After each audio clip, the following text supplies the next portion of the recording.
เจ้านั้นจากไปโดยบ่มีวันหวนคืนเจ้าบ่มีวันกลับมาเจออยู่เจ้าคงจะสายไปลมพัดหัวใจเจ้านั้นจากไปคอยต้องเหงาโอเคลมหนาวเดือนตุลาคมผ่านไปค่อยนักต้องเงาทุกมื้อทุกวันเวลาค่อยเติมกันซาตอนอากาศหนาวแต่คอยยังคงห่วงใยถึงแม้จนนั้นได้ใจจะเข้าเขาอยากคิดฮอดทุกช่วงเวลากับเจ้าสันไปตีดอกทุกๆวันเศร้าเขาเคยสัญญานำกันว่าจะมีกันในทุกๆปีเขาเคยไปเที่ยวนำกันลงเหือหรือว่าไปตากของซีที่เฮาทุกซ่องต้องห่างเขามีลมหนาวบัดเข้ามาตีค่อยนั้นเฮ็ดดีที่สุดแล้วแต่ยานหมู่เจ้าบ่ค่อยบ่ดีเจ้าเคยน้อยใจที่บ่ได้ทายหุบคู่ตัวที่เจ้าฟ้อนและเจ้าบ่เคยไปใส่ตัวที่ค่อยนั้นมันยังบ่พร้อมคิดว่าจะอยู่ห่างๆหูอยู่ใกล้ใจจะบ่อยากจะย้อนถ้าเจ้ากลับมาเคยพร้อมจะยกหัวใจให้เจ้านั้นเป็นก่อนๆจะเป็นคนที่เคยบอกว่าเฮานั้นจะไปเที่ยววังเวียงแล้วมันไปอยู่ใส่แล้วผู้ออกพรรษาตัวที่เป็นเทียนคิดฮอดตัวที่เคยบอกกินข้าวแล้วบ่จะมงไปเหียนแล้วมันจะบ่มีเจ้าอีกแล้วเลยค่อยนั้นต้องได้อยู่คนเดียวและค่อยต้องอยู่คนเดียวว่าความหักนั้นคือลมหนาวที่พัดพาเจ้านั้นจากไปโดยบ่มีวันหวนคืนเจ้าบ่มีวันกลับมาเจออยู่เจ้าคงจะสายไปลมพัดหัวใจเจ้านั้นจากไปคอยต้องเหงา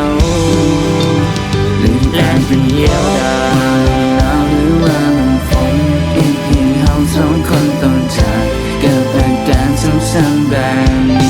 ยังมีช่วงเวลายังว่ามีเจ้ากับมาแต่สุดท้ายเจ้าต้องจากไปคอยต้องเหงา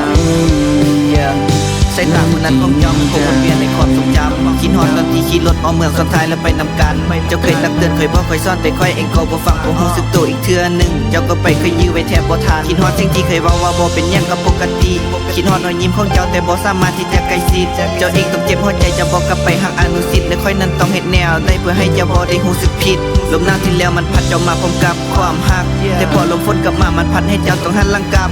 ผิดที่ลมฝนที่เฮ็ดให้เฮาต้องซ่าหากเจ้าบ่จำเป็นต้องคือไผบ่จะงดงามทุกบาทละบาทต้องโทษตัวเองที่เฮ็ดให้เจ้าเสียใจและมีน้ำตาทักที่เคยแสนหวานสุดท้ายต้องจากด้วยคำว่าลาเจ้าบอกว่าเจ้าเมื่อยแล้วพยานเจ้านั้นจะทรมานยังหวังลึกๆในใจเพราะค่อยยังท่าเจ้านั้นจะกลับมาบ่อยากจะจากลาว่าความหักนั้นคือลมหนาวที่พัดพาเจ้านั้นจากไปโดยบ่มีวันหวนคืนเจ้าบ่มีวันกลับมาเจออยู่เจ้าคงจะสายไปลมพัดหัวใจเจ้านั้นจากไปคอยต้องเหงาลืมแลนเป็นเดียวดายหนาวหรือว่ามันฝนอีกที่เฮาสองคนต้องจากกับอาการซ้ำๆแบบนี้ยังมีช่วงเวลายังว่ามีเจ้ากับมาแต่สุดท้ายเจ้าต้องจากไปคอยต้องเหงาลมหนาวที่แล้วมันพัดเจ้า